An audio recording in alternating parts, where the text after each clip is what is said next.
Hello दोस्तों, कैसे हो? आपका स्वागत है त्रिपाण स्टडी सेंटर में। आज जो हम करने जा रहे हैं अंतर्राष्ट्रीय राजनीतिक यथार्थवाद और आदर्शवादी दृष्टिकोण। ये बहुत इंपॉर्टेंट टॉपिक है क्योंकि यथार्थवादी और आदर्शवादी दृष्टिकोण जो है नया टॉपिक है और कई बार एग्जामिनर के लिए बहुत ही महत्वपूर्ण रहा है। ठीक है, लेकिन ये चैप्टर करने से पहले जो है आपको एक बात जो मैं हमेशा कहता हूँ, आपको मानना भी चाहिए और विचार भी करना चाहिए, ये है कि जब भी वीडियो देखिए पूरा देखिए, क्योंकि अधूरा जानकारी सदैव खतरनाक होता है। साथ में एक इंपॉर्टेंट बात ये भी रहती है कि अगर आप पहली बार हो वीडियो देख रहे हो तो लाइक शेयर सब्सक्राइब जरूर कर लो, क्योंकि सब्सक्राइब करने से ये होता है कि जो भी मैं वीडियो डालूंगा उसका नोटिफिकेशन आप तक पहुंच जाएगा बहुत आराम से। लेकिन अगर आप जो है सब्सक्राइब नहीं करते हो तो अगला वीडियो का नोटिफिकेशन आप तक नहीं पहुंचेगा। और आप ये भी सोचते होइएगा कि मेरा तो फाइनल ईयर है, उसके बाद तो मुझे पढ़ना नहीं है, तो आप गलत फहमी में हो। त्रिपाण स्टडी सेंटर जो है कई जगहों पर जो है अपना दबदबा बना रखा है, इसलिए सोचिए मत। आपके घर में जो छोटे भाई बहन होंगे उनके लिए भी फ़ायदेमंद रहेगा।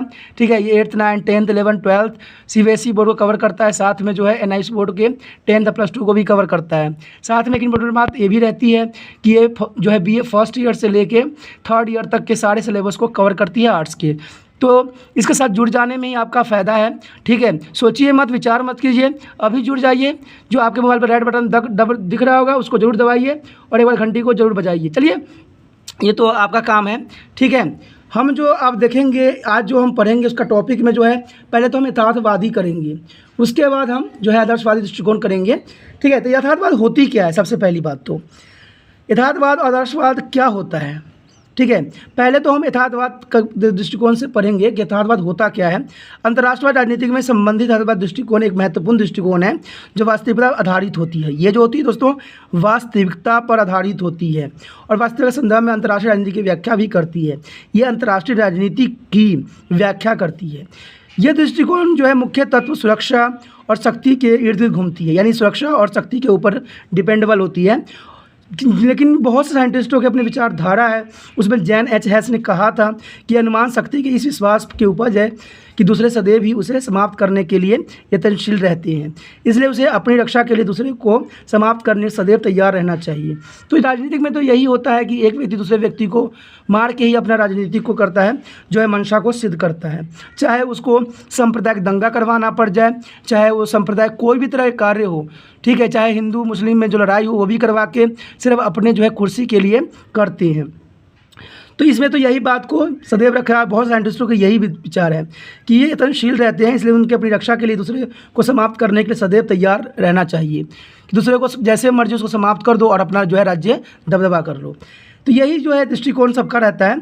कहते हैं यथार्थवाद विद्वानों का विचार है कि विरोध, झगड़े और शक्ति के संघर्ष हमेशा इसमें चलते रहते हैं, विभिन्न राज्यों के बीच निरंतर चलते ही रहते हैं। इन्हें अंतर्राष्ट्रीय कानून व सरकारों द्वारा नियंत्रण नहीं किया जा सकता। इस कारण जो है कूटनीति का मुख्य उद्देश्य राष्ट्र के बीच निरंतर चलने वाले शक्ति के लिए संघर्ष को रोकना है।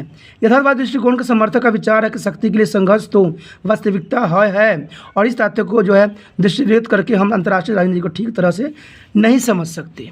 तो ये बहुत ही बात इंपॉर्टेंट है और बहुत ही ज़रूरी भी मान्यता देती है। उसके पश्चात है यथार्थवादी दृष्टिकोण के मुख्य समर्थक कौन है। देखिए, यथार्थवाद दृष्टिकोण के प्राचीन सिद्धांत है जो 18वीं 19वीं शताब्दी में इसका अस्तित्व में कायम था, परंतु अंतर्राष्ट्रीय राजनीति में यह सिद्धांत दूसरे जो है महायुद्ध के बाद अधिक लोकप्रिय हुआ और इसे लोकप्रियता बनने में मैक्स वेबर ने बहुत ही महत्वपूर्ण योगदान दिया। साथ में H.A. कार और द फ्रेडरिक समन्स, बहुत से साइंटिस्टों ने अपना जो है बहुत महत्वपूर्ण योगदान दिया और इसको आगे लेके आए। कहते हैं विश्व राजनीति में अमेरिकी की राजनीति में कहा गया था कि दूसरे राज्यों के संबंध में अपनी शक्ति की रक्षा और विकास राज्य का प्राथमिक उद्देश्य होना चाहिए। ठीक है, अमेरिका का यही विचारधारा रहता है कि जैसे मर्जी हो अपने राज्य के शक्तियों की रक्षा करना और उसका विकास करना ही प्राथमिकता हो, चाहे दूसरे देशों को आप जितना मर्जी शोषण कर ले, इससे कोई फर्क नहीं पड़ता। परंतु यथार्थवादी दृष्टिकोण का सबसे बड़ा समर्थक जो है हैस जे मार्थन से को माना गया है। राजनीतिक यथार्थवाद पर उनके भाषण और उनके द्वारा लिखी गई पुस्तक राष्ट्र के बीच राजनीति ने तो अंतर्राष्ट्रीय संबंध के अध्ययन में क्रांतिकारी परिवर्तन लाया है।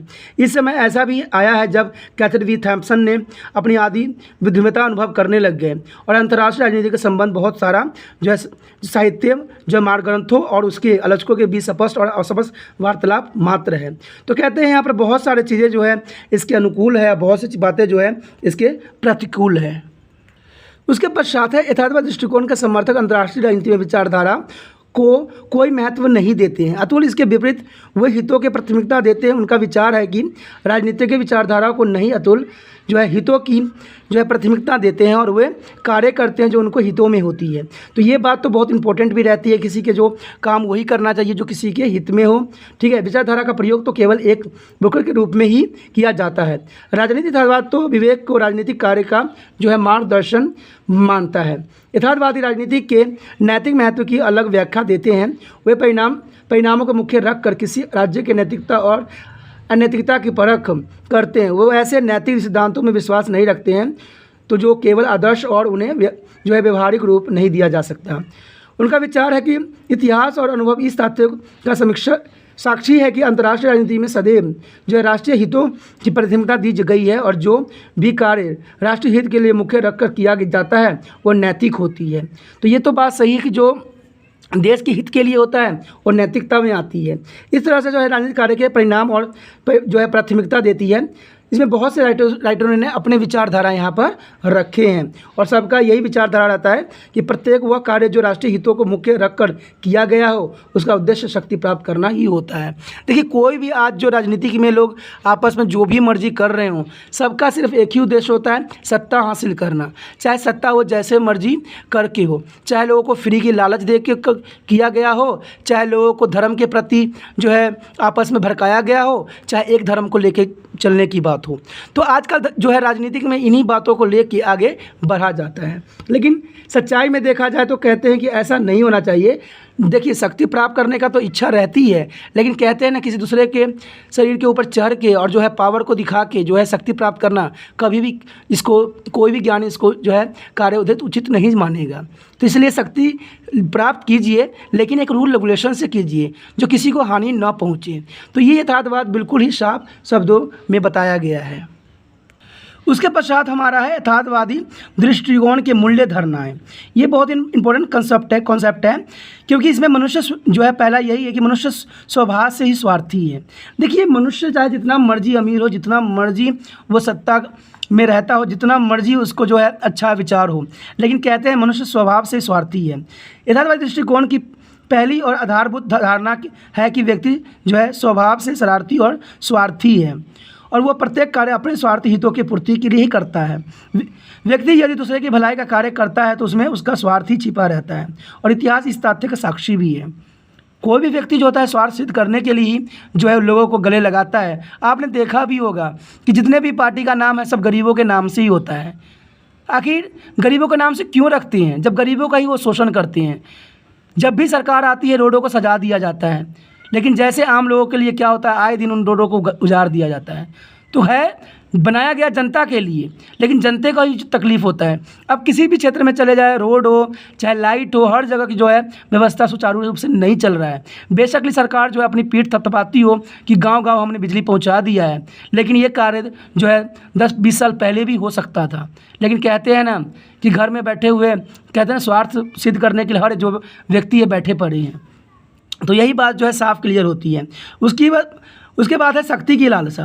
राजनीति जो है राष्ट्रीय राजनीति की तरह ही अंतर्राष्ट्रीय राजनीति में भी शक्ति का विशेष महत्व रहा है और अंतर्राष्ट्रीय राजनीति में भी प्रत्येक राष्ट्र अधिकतम शक्ति प्राप्त करने के लिए यत्नशील रहता है और उसकी यह लालसा कभी भी समाप्त नहीं होती है। आज प्रत्येक राष्ट्र एक दूसरे राष्ट्र पर अपना प्रभुत्व स्थापित करना चाहता है और ऐसा तभी हो सकता है जब उसके पास शक्तिशाली होगा। तो बात तो सही भी है और इसमें कोई दो राय भी नहीं है। आपको पता है कि अमेरिका ने जो है यूएसएसआर को ख़त्म करके अपने आप को सुपर पावर बना लिया। तो कारण यही था कि राजनीतिक में वो अपने आप को दबदबा बनाना चाहता था, तो इसलिए ऐसा किया।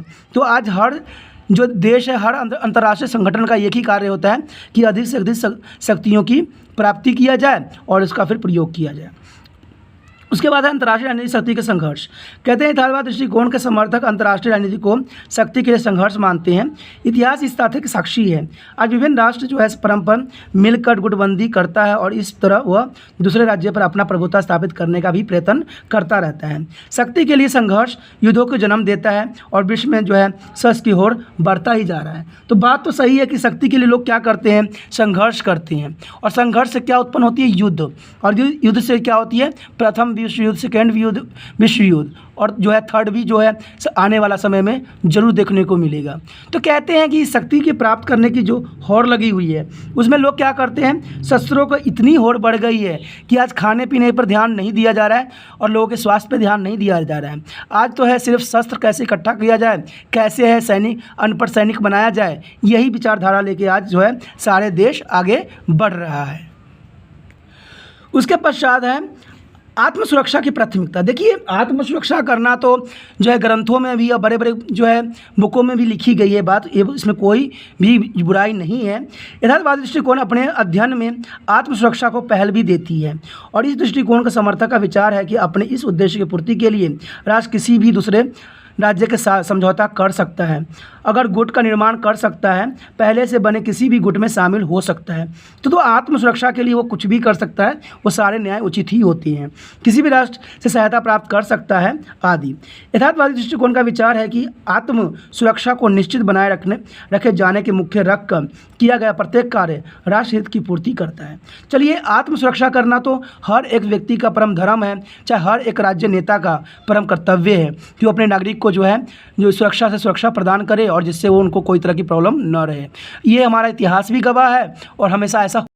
उसके पश्चात हमारा है दूसरे राष्ट्र पर विश्वास न करना, no trust to the other nations. अंतर्राष्ट्रीय राजनीति के संबंधित यथार्थवादी दृष्टिकोण का मानना है कि प्रत्येक राष्ट्र को अपना सुरक्षा के लिए दूसरे राष्ट्र के साथ गठजोड़ अवश्य करने चाहिए, परंतु फिर भी किसी भी राष्ट्र को अपना सुरक्षा के लिए दूसरे राष्ट्र पर आंख बंद करके विश्वास नहीं करना चाहिए और अपनी सुरक्षा किसी भी स्थिति में अंतर्राष्ट्रीय संगठनों के अंतर्राष्ट्रीय कानून के सहारे बिल्कुल नहीं छोड़ना चाहिए।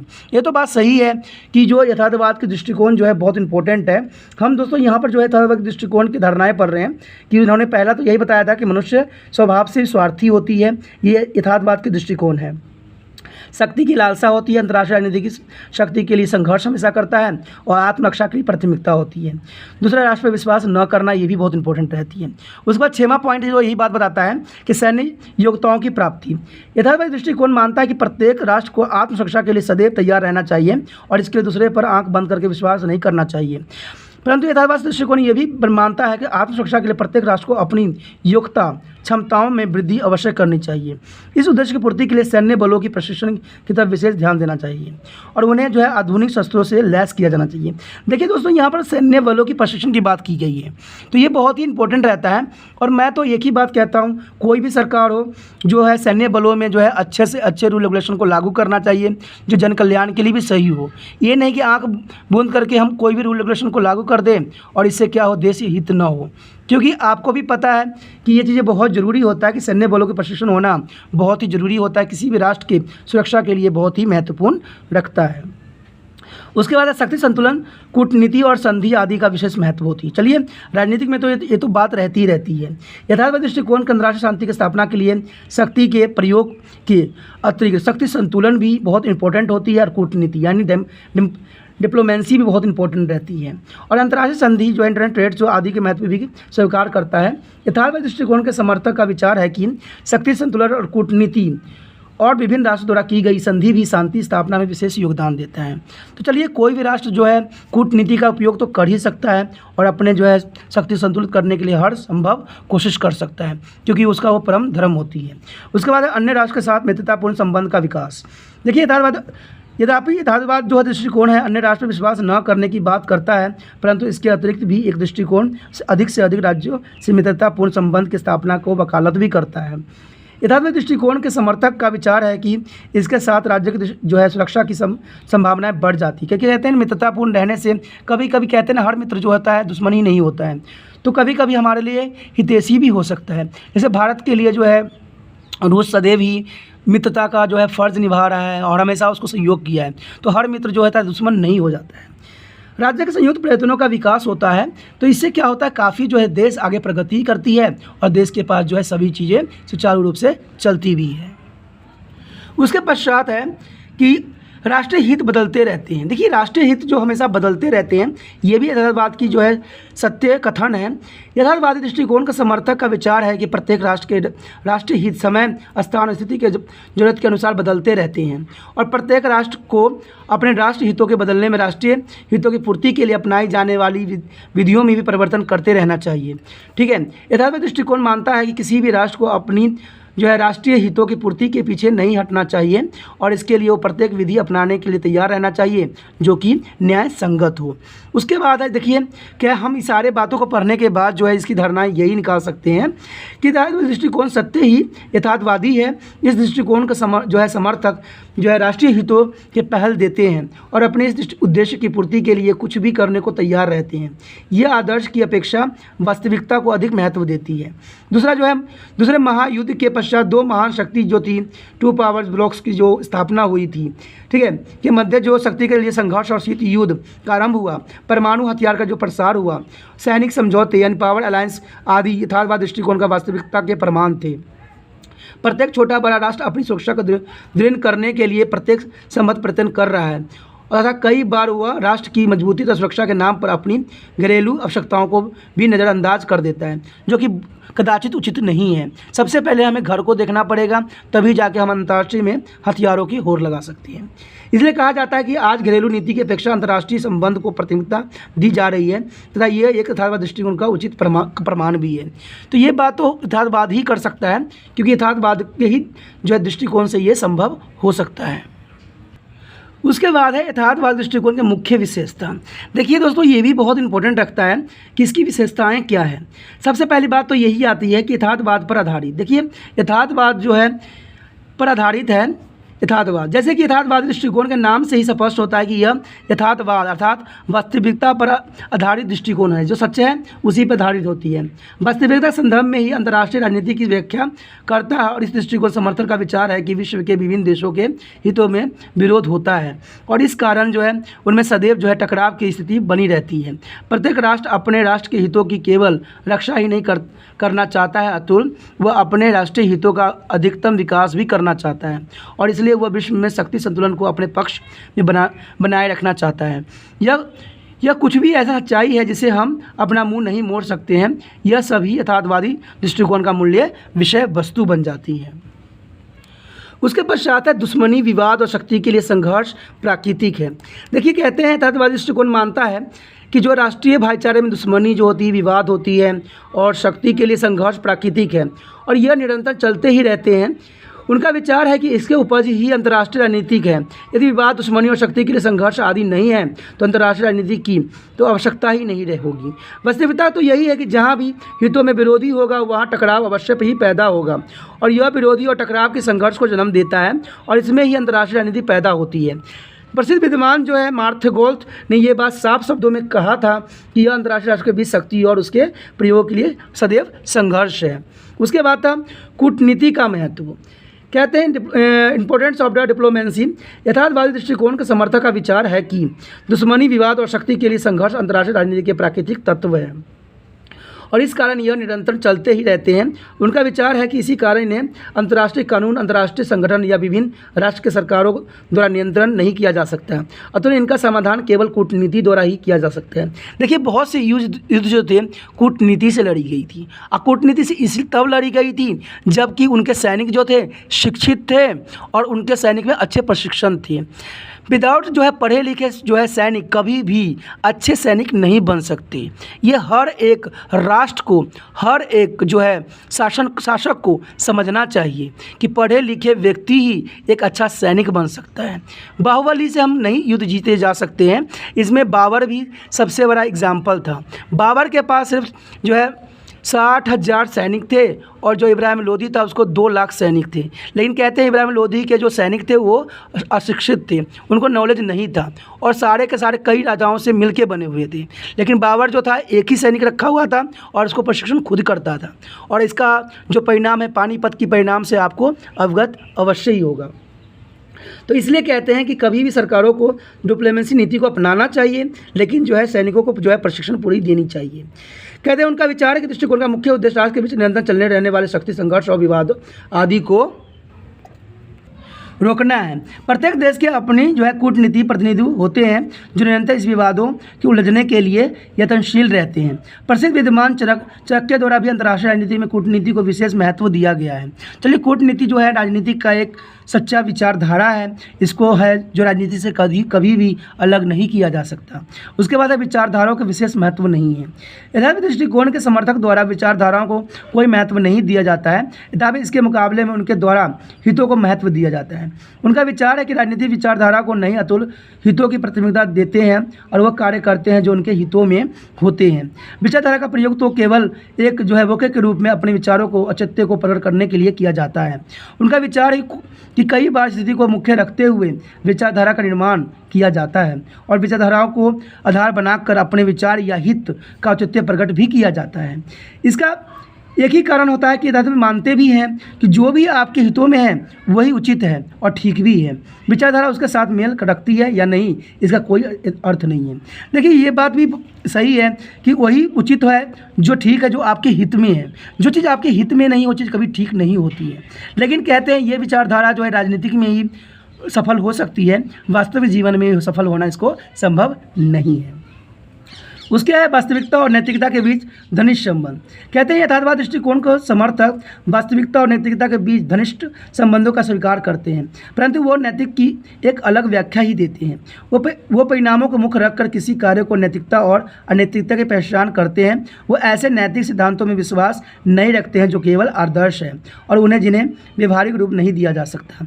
उसका विचार है कि इतिहास और अनुभव इस तथ्य का साक्षी है कि अंतर्राष्ट्रीय राजनीति में सदैव जो है राष्ट्रीय हितों के प्राथमिकता दी गई है और जो भी कार्य राष्ट्रीय हितों के मुख्य रखकर किया जाता है वो नैतिक है।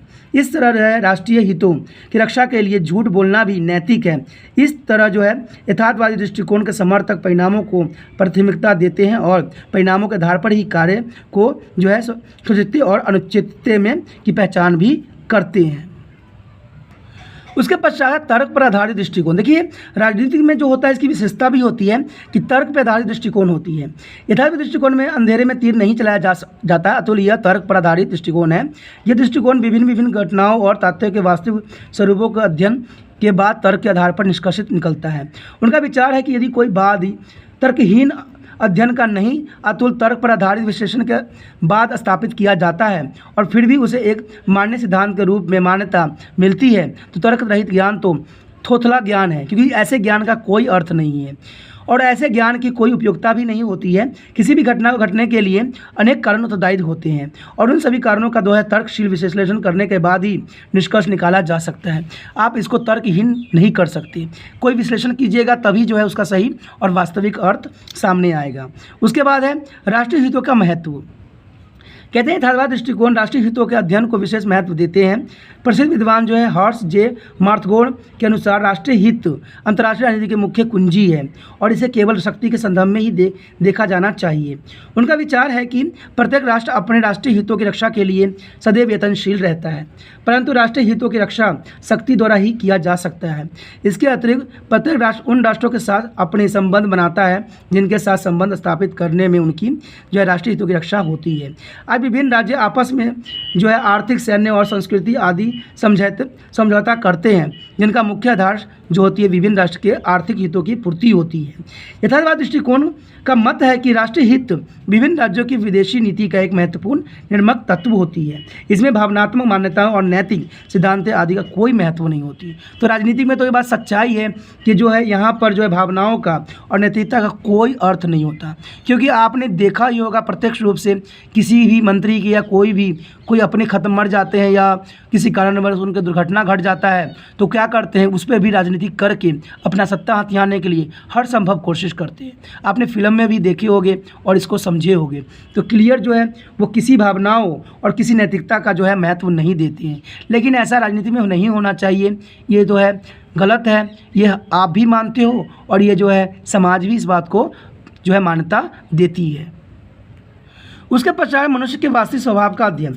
देखिए, यथार्थवाद दृष्टिकोण के समर्थक मनुष्य के स्वभाव के स्वाभाविक स्वरूपों की अपेक्षा उसके वास्तविक स्वरूप का अध्ययन करते हैं। उनका विचार है कि मनुष्य स्वभाव से जंगली और स्वार्थी है और वह प्रत्येक कार्य अपने स्वार्थ हितों की पूर्ति के लिए ही करता है। उनका विचार है कि जब तक व्यक्ति को स्वार्थी हितों की पूर्ति होती रहती है, वो अंतर्राष्ट्रीय राजनीति में अपनी भूमिका निभाते रहते हैं, परंतु जब उसके स्वार्थी हितों की पूर्ति हो जाती है तो वो अपना दृष्टिकोण बदल लेते हैं। इसका जो है सबसे बड़ा राजनीतिक सही में कारण है, आप देखते ही होगी कि आए दिन जो होते हैं जो व्यक्ति जो है दल बदलते रहते हैं। ठीक है, कभी अब देखते हैं कि वो पार्टी जीत रहा है तो उस पार्टी के पास चले जाते हैं, और जो कभी दिखते हैं कि ये पार्टी जीत रहा है तो उस पार्टी के साथ चले जाते हैं। तो ये बात तो सही है कि अंतर्राष्ट्रीय राजनीति में जो है भूमिका निभाती है स्वार्थी पूर्ति का ही होती है, परंतु जब उनके स्वार्थ हितों की पूर्ति हो जाती है तो उनका दृष्टिकोण जो है बदल जाता है, और जो 10 साल से जो उनके साथी होते हैं उनके हाथ तो ऐसे ही छोड़ देते हैं जैसे कभी उन्होंने देखा तक भी नहीं उनको। तो चलिए, राजनीतिक है, लेकिन कहते हैं राजनीतिक में भी कुछ मर्यादा होना चाहिए, कुछ रूल रेगुलेशन होना चाहिए। ठीक है, तभी तो लोग हर कोई कहता है कि राजनीति गंदा होता है, लेकिन ऐसा नहीं होना चाहिए। राजनीतिक से ही हमारे जो है बहुत से ऐसे देशभक्त भी आए हैं जिन्होंने देश को उद्धार के लिए हर संभव कोशिश भी किया है। तो एक बात तो सही है ना, कुछ लोगों के जो है गलतफहमी या गलत कामों की वजह से जो है पूरा राजनीतिक खराब हो जाता है। चलिए, ये बात तो उनके जगह पे ठीक है जो करते हैं ऐसा। कहते हैं मनुष्य जो है शस्त्र, धन और रोटी युद्ध के लिए आवश्यक ही जबकि इन चारों में से पहले 2 मनुष्य के शस्त्र हैं अधिक आवश्यकता है, क्योंकि मनुष्य शस्त्र, धन और रोटी प्राप्त कर सकता है जबकि धन और रोटी मनुष्य को शस्त्र प्राप्त नहीं कर सकता। लेकिन कुछ भी हो, इसमें जो है मार्गोथो ने ये बात साफ कहा था कि यथार्थवाद दृष्टिकोण यथार्थवाद इसलिए है कि यह मानव स्वभाव को उसके वास्तविक स्वरूपों में दिखता है। वास्तविक रूप में व्यक्ति जो शक्ति का भूख है, और शक्ति की भूख ही उनसे स्वार्थ बना देती है और स्वार्थ की पूर्ति युद्धों को जन्म देती है। ये बात तो जो है इतिहास साक्षी है कि जब इंसानों के जो है स्वार्थ सिद्ध करना है, उसने क्या किया है, जो है जन को काफ़ी क्षति पहुंचाई है। उसके पश्चात हमारा है नैतिक सिद्धांत पर जो है राष्ट्रीय हितों की प्राथमिकता। कहते हैं यथार्थवाद दृष्टिकोण के समर्थक राष्ट्रीय हितों को नैतिक पर जो है प्राथमिकता देते हैं। उनका विचार है कि यदि नैतिक सिद्धांत राज्य के विकास के मार्ग में रुकावट बनते हैं तो नैतिक सिद्धांतों को मान्यता देना तथा मानना व्यर्थ होगा।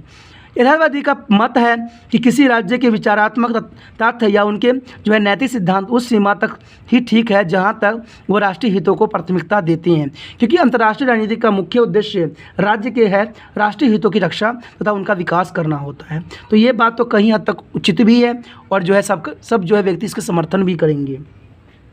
उसके बाद है आपका अंतर्राष्ट्रीय संबंध का अध्ययन प्रबल।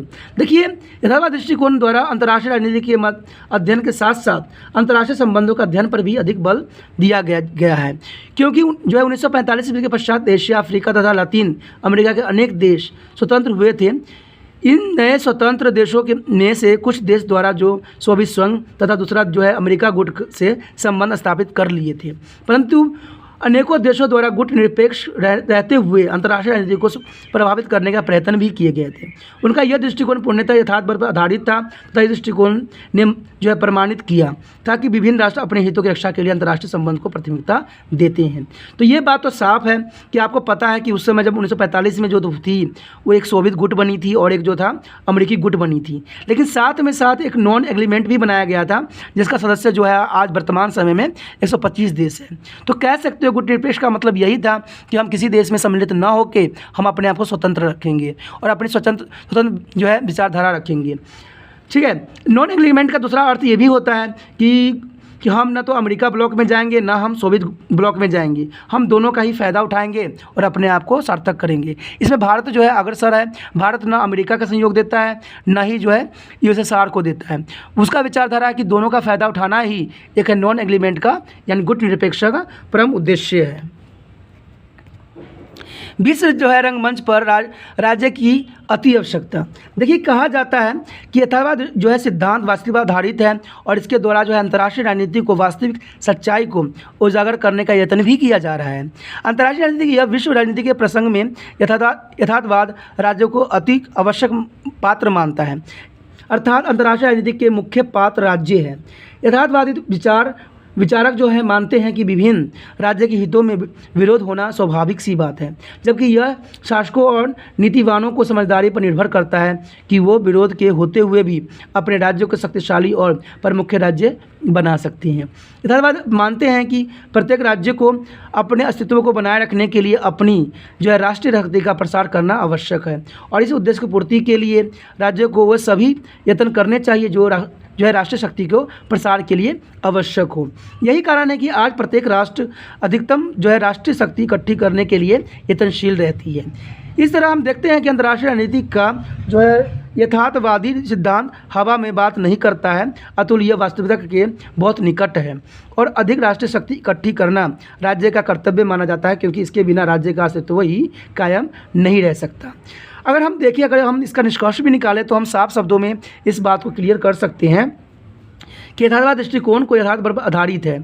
यथार्थवादी दृष्टिकोण जो है यथार्थवाद पर आधारित है तथा वास्तविकता के आधार पर ही अंतर्राष्ट्रीय राजनीति की व्याख्या करता भी है। यह सिद्धांत जो है आदर्शवाद के कोई महत्व नहीं देता है, बल्कि वह सिद्धांत तर्क पर आधारित है।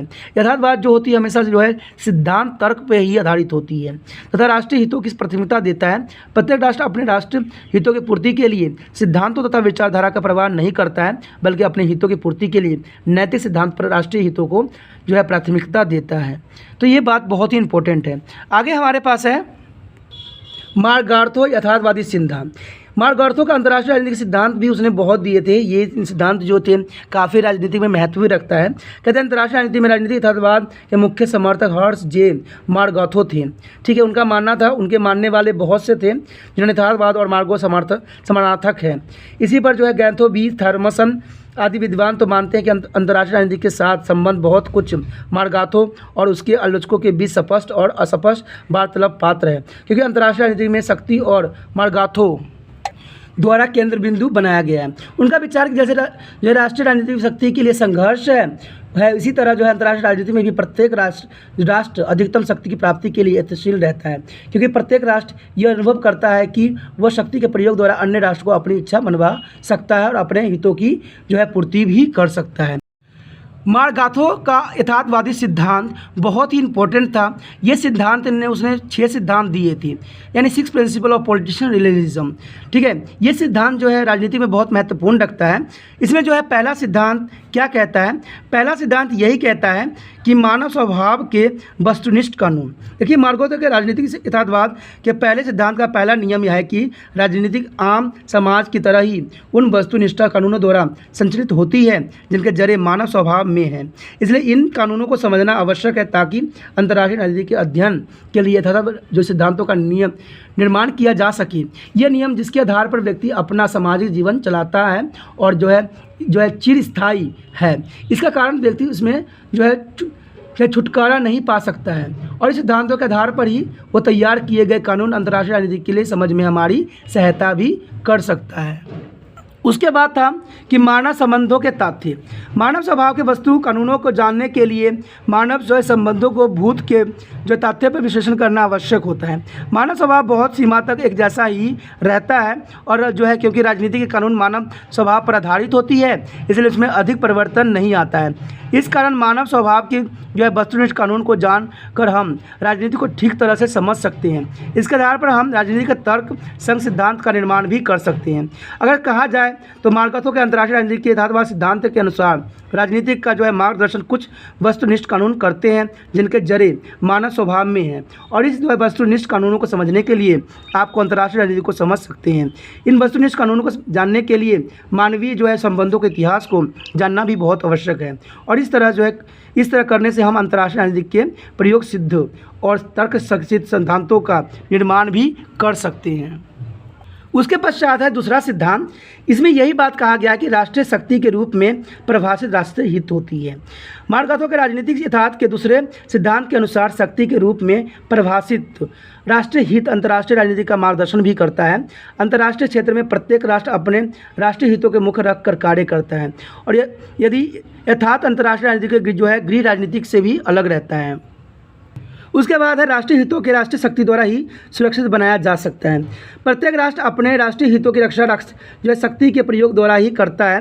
इसी कारण कमजोर राष्ट्र अपने राष्ट्रीय हितों की रक्षा करने के लिए असमर्थ होते हैं और इतिहासकार इसका समर्थन भी करते हैं।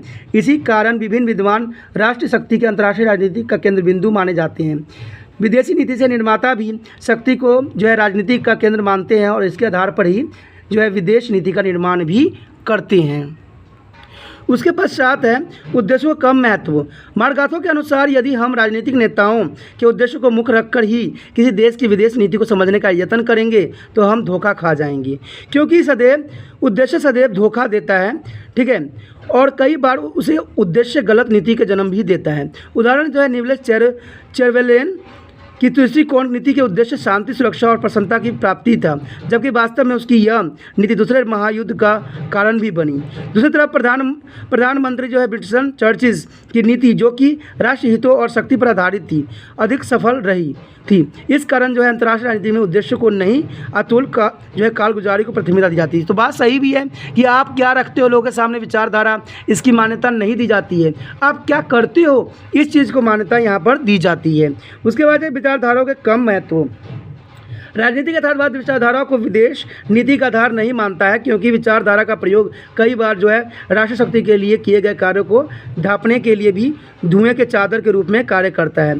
भूतपूर्व सोवियत संघ और चीन के बीच विरोधी विचारधारा को नहीं अतुल हितों का विरोध था।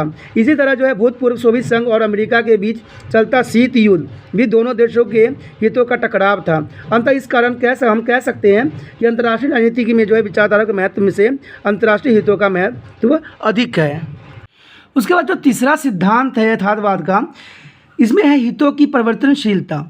हमने पीछे पढ़ा भी है कि प्रत्येक राष्ट्र सदैव अपने राष्ट्रीय हितों की पूर्ति का जो है प्राथमिकता देता है और राष्ट्र की नीति जो राजनीतिक सिद्धांतों को प्रभावित भी करता है। परंतु जो है राष्ट्रीय हित सदैव परिवर्तनशील होते हैं और समय तथा स्थिरता के अनुसार ये बदलते ही रहते हैं। इस कारण इसका जो है निरंतर जो है मूल्यांकन करते रहना चाहिए और हितों के बदलने के साथ ही साथ राज्य की नीति के कार्य भी बदलाव आता रहता है। तो ये जो है जो इसका तीसरा सिद्धांत है।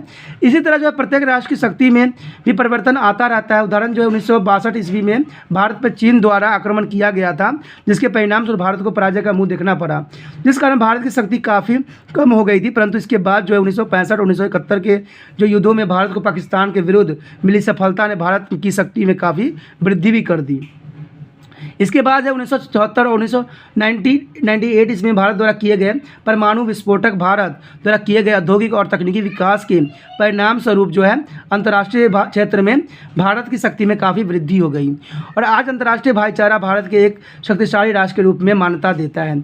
आज भारत जो है संयुक्त राष्ट्र की जो है सुरक्षा परिषद में स्थायी सीट का दावेदारी भी है और अनेक देश भारत से इस दावे का समर्थन भी करता है। उसके पश्चात है राष्ट्रीय हितों और राष्ट्रीय शक्ति का निरंतर मूल्यांकन।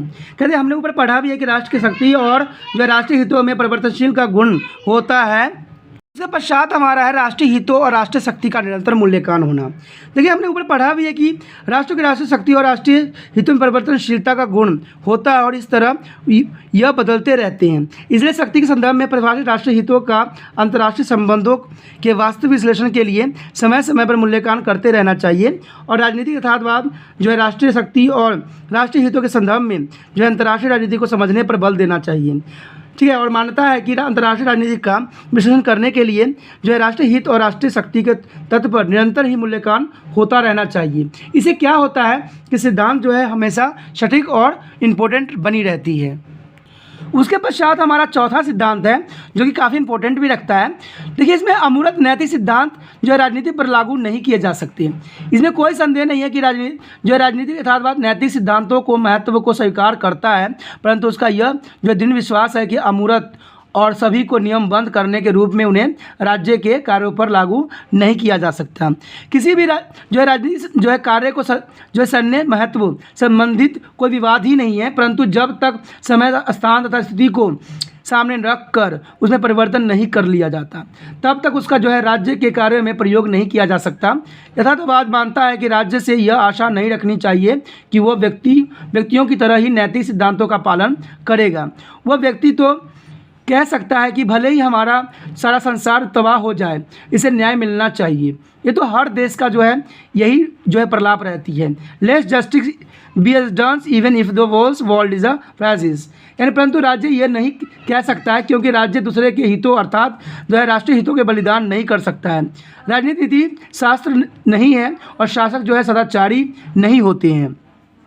राज्य का मुख्य उद्देश्य जो होते हैं राष्ट्रीय शक्ति के प्रयोग द्वारा राष्ट्रीय हितों की रक्षा करना होता है। ठीक है, उसके बाद हमारा है विवेकपूर्ण ही मार्गदर्शकता हो सकता है। कहते हैं फिर भी इसका अर्थ यह नहीं है कि राजनीति यथार्थवाद नैतिक मूल्य में पूरी तरह से वंचित हो। ठीक है, यानी वंचित रहे।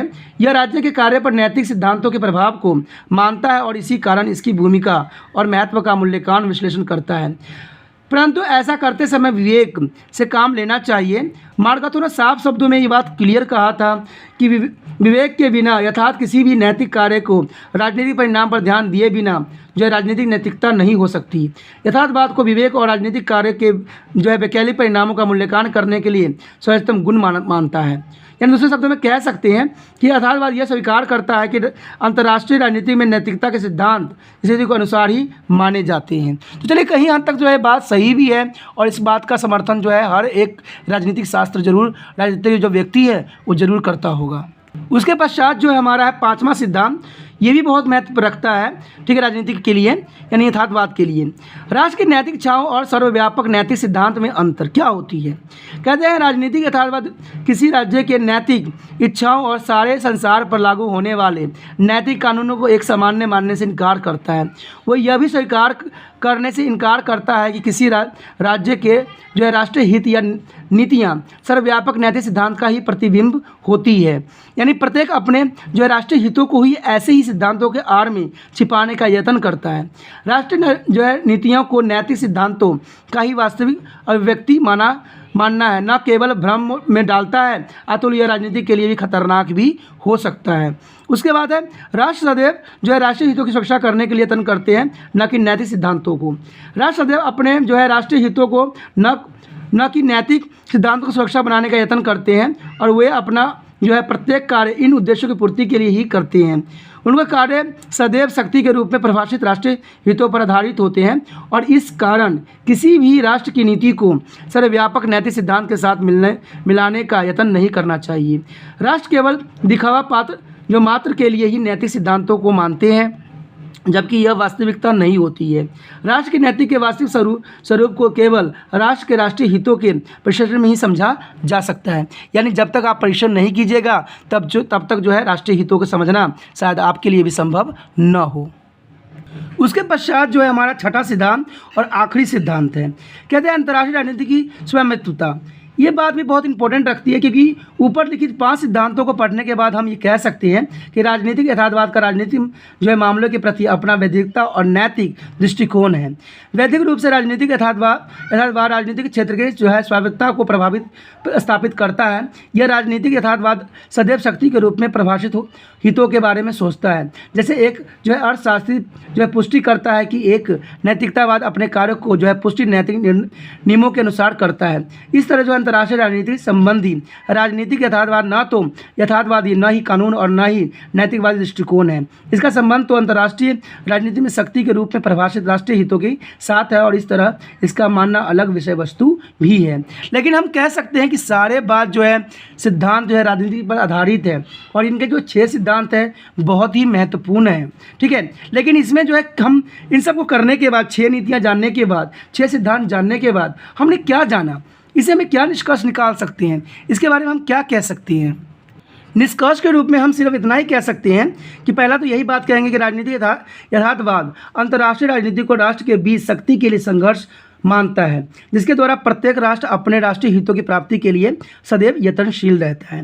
दूसरी बात ये भी कहता है कि यह अंतर्राष्ट्रीय राजनीति के लिए तर्कसंगत है और यथार्थवादी सिद्धांत का निर्माण करना चाहता है और इसलिए वह शक्ति के रूप में परिभाषित हितों की धारणा का ऐसा मील पत्थर है जो कि अंतर्राष्ट्रीय राजनीति के प्रत्येक विद्यार्थी को राष्ट्र की सभी नीतियों और कार्यों को समझने और उसका विश्लेषण करने के लिए सहायक भी सिद्ध होता है। और तीसरा पॉइंट ये भी बताता है इसके निष्कर्ष में कि यह राजनीतिक नीतियों के तत्व और उसके परिणामों के अध्ययन पर अधिक और अंतर्राष्ट्रीय संबंधों में उद्देश्यों को कम महत्व देता है।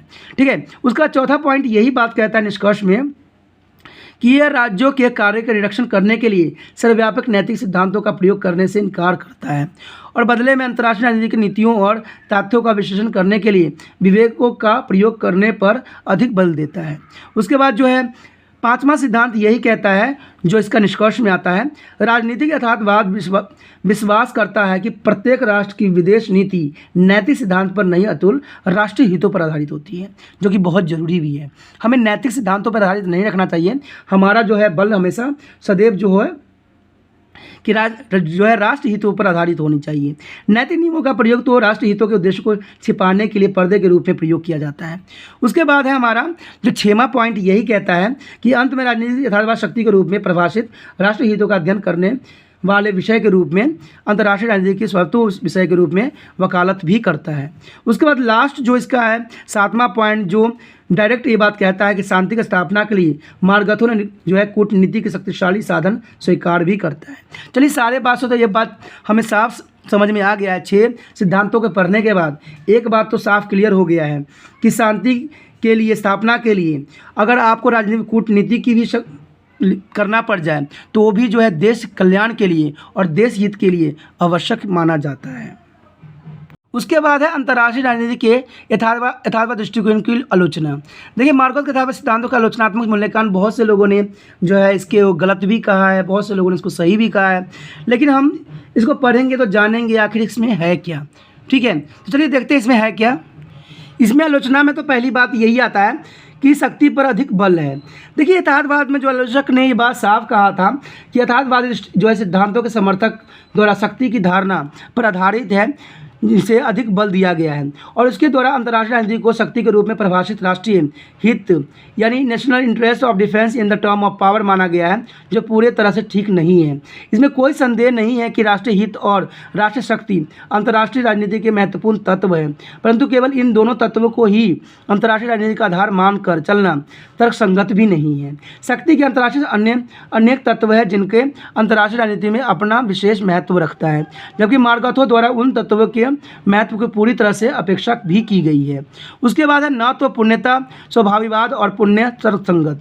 कहते हैं मार्गथो का दृष्टिकोण न तो पुण्यता अनुभववादी है और न ही पुण्य तर्कसंगत ही प्रतीत होती है। चलिए बहुत से विचारकों का तो ये अपना मानना है, बट मार्गथो मानता है कि मनुष्य की तरह ही राष्ट्र की भी सदैव शक्ति प्राप्त करने और दूसरे पर अपना प्रभुता स्थापित करने की जो है दौड़ में लगे रहते हैं, जबकि उसकी इस धारणा की उचित परख नहीं की जा सकती है, न ही इन संबंध में कोई प्रयोग भी किया जा सकता है।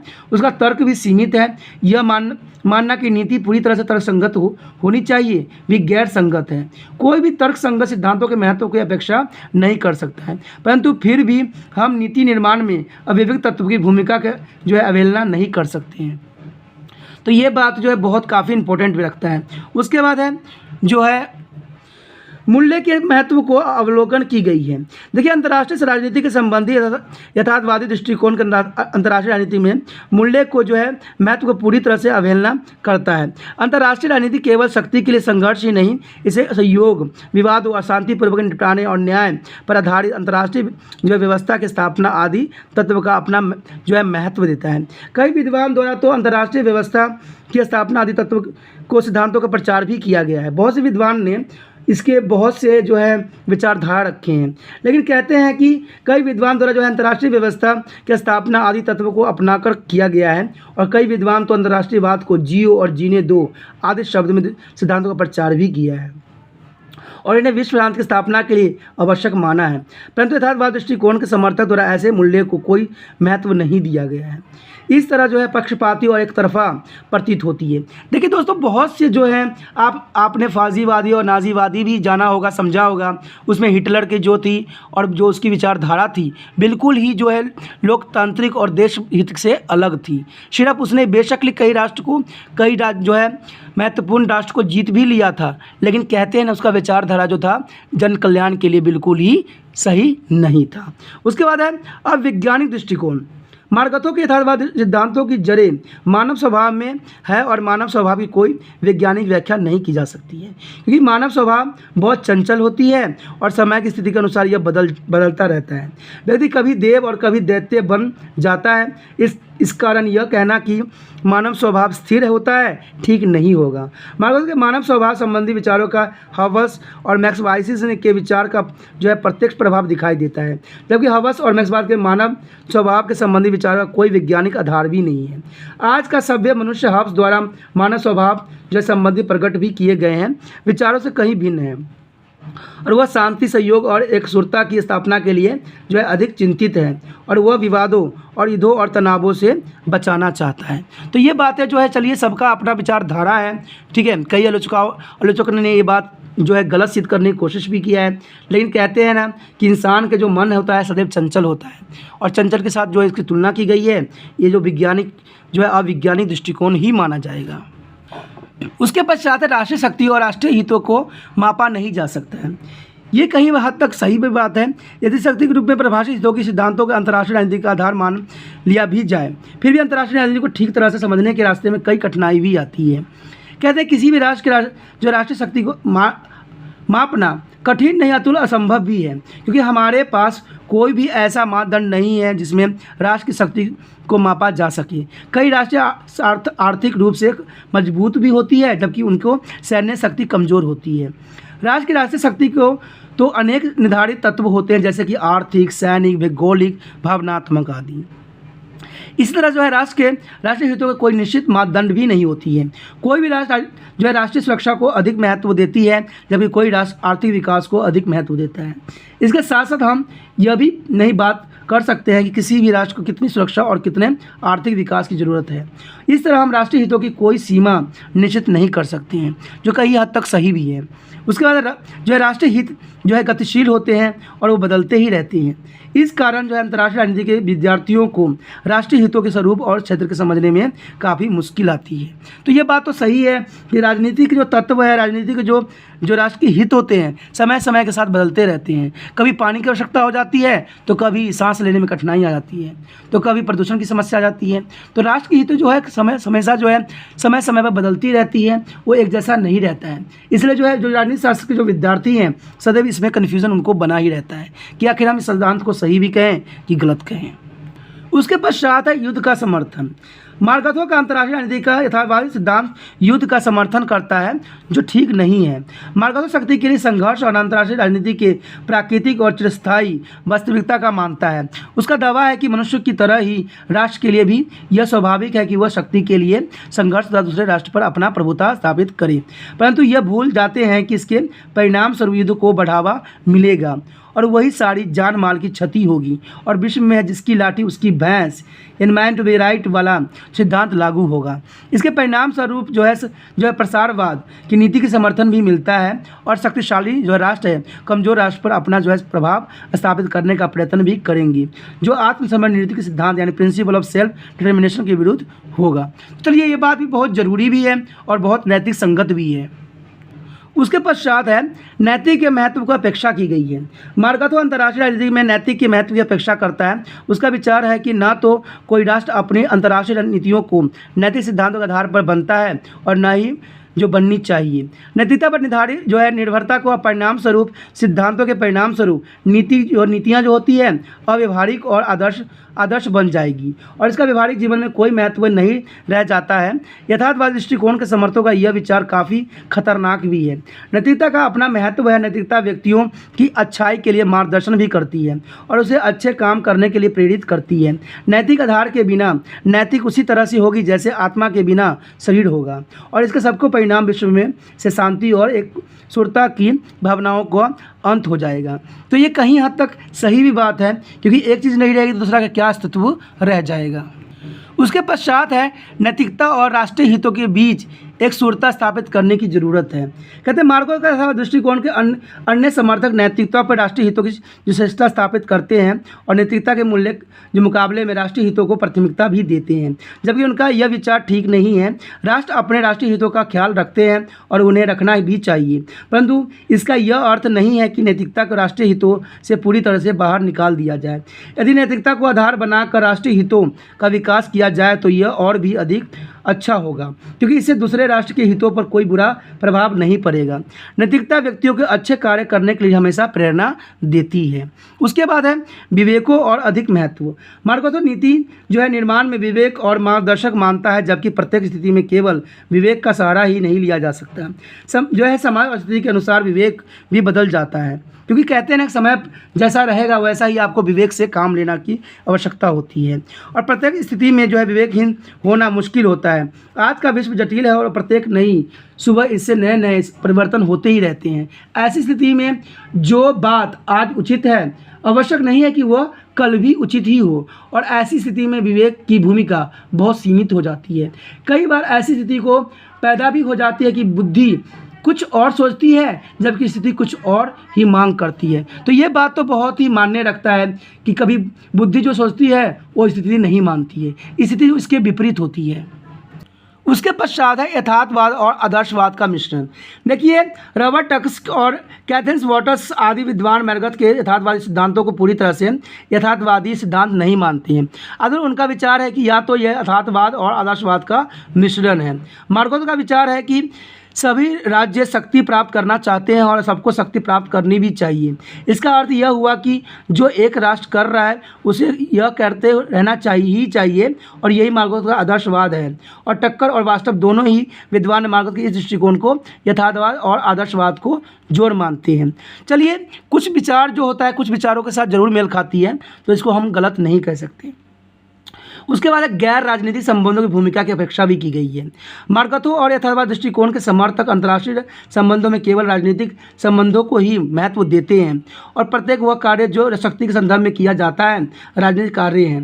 परंतु आज विभिन्न राज्यों द्वारा बहुत सारी ऐसी अंतर्राष्ट्रीय गतिविधियों में भाग लिया जाता है जो पूरी तरह से गैर राजनीतिक होती है और उनका अपना महत्व होता है। आज ओलंपिक खेलों और अंतर्राष्ट्रीय फिल्म समारोह, पुस्तक मेले आदि, आर्थिक प्रदर्शनी आदि का प्रबंधन भी किया जाता है, जिसके परिणाम स्वरूप विभिन्न जो राज्यों के बीच परस्पर सहयोग का विकास भी होता है। परंतु यथार्थवाद दृष्टिकोण के समर्थक इन गैर राजनीतिक संबंध की भूमिका को पूरी तरह से अपेक्षित करते हैं, जो ठीक भी नहीं है।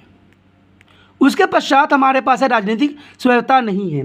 देखिए मार्गथों राजनीतिक क्षेत्र के स्वायत्तता की बात करते हैं, जबकि राजनीतिक क्षेत्र को पूरी तरह से स्वायत्तता नहीं माना जा सकता है। व्यक्ति केवल राजनीतिक जीव ही नहीं है, वह आर्थिक, सामाजिक, नैतिक और सामाजिक जीव भी है, और उसके जीवन के ये सभी पक्ष एक दूसरे के साथ पूरी तरह से जुड़े हुए हैं।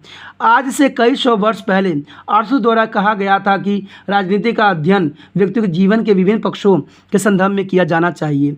आज के युग का व्यवहारिक दृष्टिकोण भी अंतर्विषय दृष्टिकोण अपनाए जाने की जरूरत पर बल देती है। इसलिए यथार्थवाद दृष्टिकोण के समर्थक को भी राजनीतिक के स्वायत्तता को त्याग कर दूसरे विषय के साथ संबंध जोड़ने का यत्न भी करना चाहिए, क्योंकि राजनीति एक अंत स्थान में काम नहीं करता है।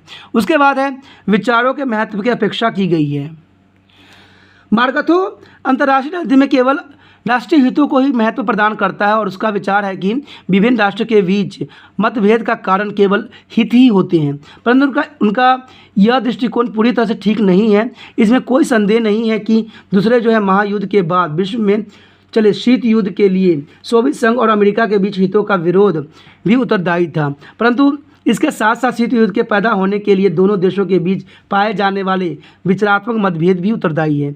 यानी कहते हैं कि जो विश्व युद्ध कोल्ड वार हुई थी उसमें जो है विचारों का युद्ध हुआ था, परंतु के साथ साथ शीत युद्ध के पैदा होने के लिए दोनों पक्ष के जो है विचारों का ही मतभेद कारण थे, और इन्हीं मतभेद के कारण जो है शीत युद्ध शुरू भी हुई थी।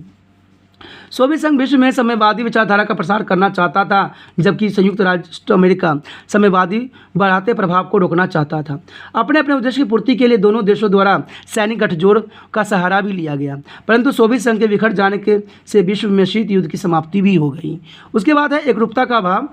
इसमें डॉक्टर महेंद्र कुमार ने साफ शब्दों में एक बात कहा है कि यथार्थ दृष्टिकोण में एकरूपता का अभाव भी पाया जाता है।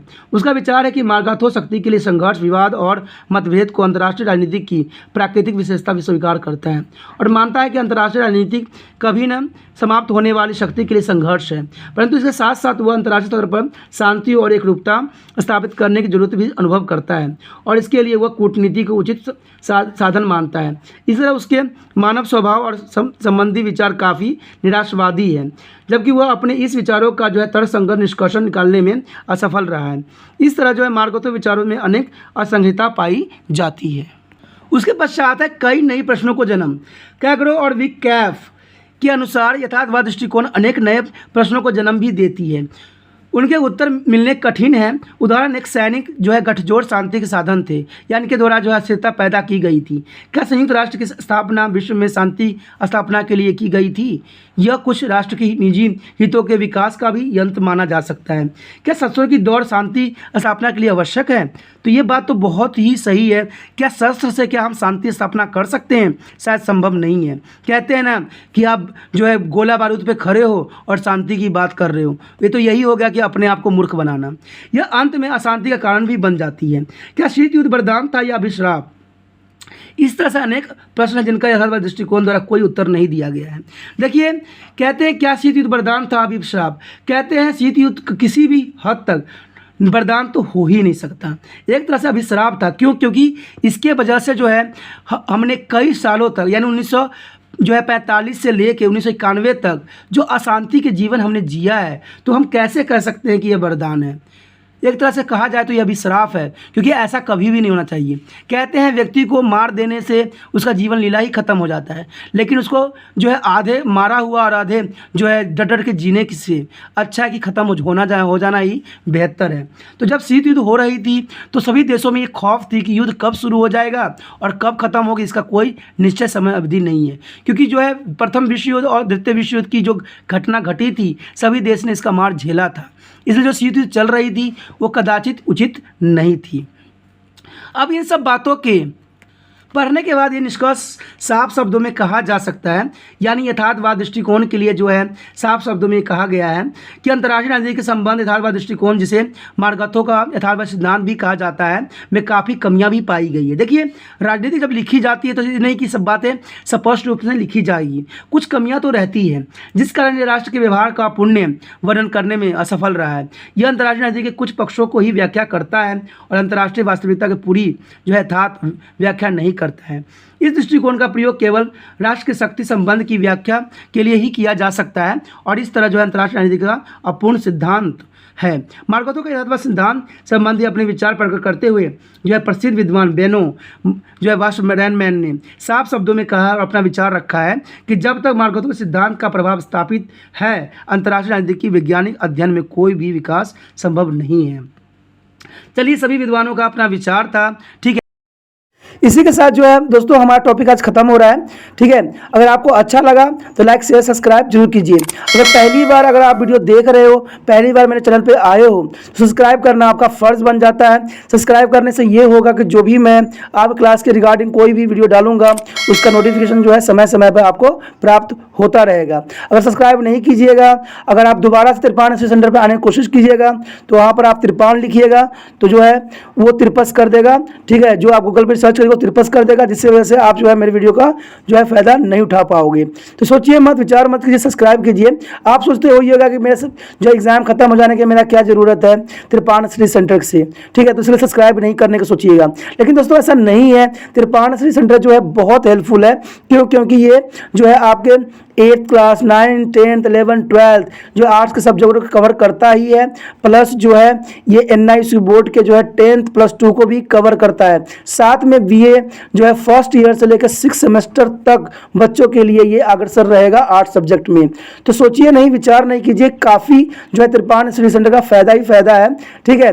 अगर आप मुझे प्रोत्साहित करोगे तो आपके लिए मैं तरह तरह के वीडियो बनाऊँगा जो आपको फ़ायदा पहुँचाएगा। एग्ज़ाम के तौर पर मैं आपको जो है पेपर भी आपको सोल्यूशन करके दिखाऊंगा जो आपके लिए फ़ायदेमंद रहेगा। अगर नहीं सब्सक्राइब कीजिएगा, मेरा मनोबल घटेगा, तो हो सकता है कि आपको फिर दोबारा मैं ना वीडियो बनाऊं और आपको फ़ायदा ना पहुंचाऊं। तो अभी भी नहीं सोचिए, मेरा जितना आप फैलाइएगा, जितने दूसरे बच्चों के साथ शेयर कीजिएगा, उतना जो है मैं आपके लिए कार्य करने में अग्रसर रहूँगा, ठीक है दोस्तों। इसलिए सोचिए मत, विचार मत कीजिए, अभी सब्सक्राइब कीजिए और अपने व्हाट्सएप स्टेटस पर लगाइए और दूसरे बच्चों के साथ भी शेयर कीजिए, ठीक है दोस्तों। अपना ध्यान रखना, बाय।